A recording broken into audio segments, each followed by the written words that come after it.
అల్లూరు జిల్లాలో శబరి నదికి వరద పోటెత్తుతోంది. చింతూరు వద్ద 45 అడుగులకు చేరింది నీటి మట్టం.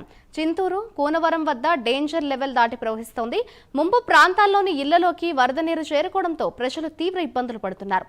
విద్యుత్ స్తంభాలు నీటి మునిగాయి. దాదాపు 60 గ్రామాలకు విద్యుత్ అంతరాయం ఏర్పడింది.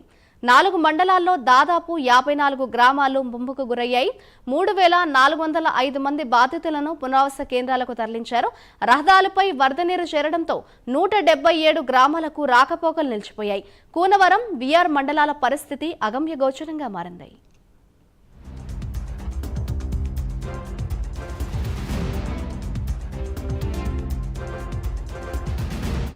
అందరికీ కూడా ముఖ్య గమనిక. సో మన ప్రస్తుత ఈ వరద పరిస్థితిని అవకాశంగా తీసుకొని అధిక ధరలకు ఎవరైనా అమ్మినా కానీ అది ఈ సమస్య అందరికీ వచ్చింది. దృష్టిలో పెట్టుకొని అందరూ మన అధికారులందరికీ సహకరించాలి. ఎటువంటి అధిక ధరలు లేదా ఈ హోర్డింగ్ లాంటివి ఇట్లాంటివి ఏవి చేసినా కానీ కఠిన చర్యలు అయితే తీసుకోబడతాయి. వారిని జైల్లో కూడా పెట్టడం జరుగుతుంది. ఇది మన అందరికి వచ్చిన విపత్తు. అందరూ అధికారులకు సహకరించాలి, ప్రజలకు సహకరించాలి. అండ్ ఎటువంటి హోర్డింగ్ కానీ ఎటువంటి అధిక ధరలకు మాత్రం అనేది మేము అస్సలు ఎట్టి పరిస్థితుల్లోనూ మేము సహించాం.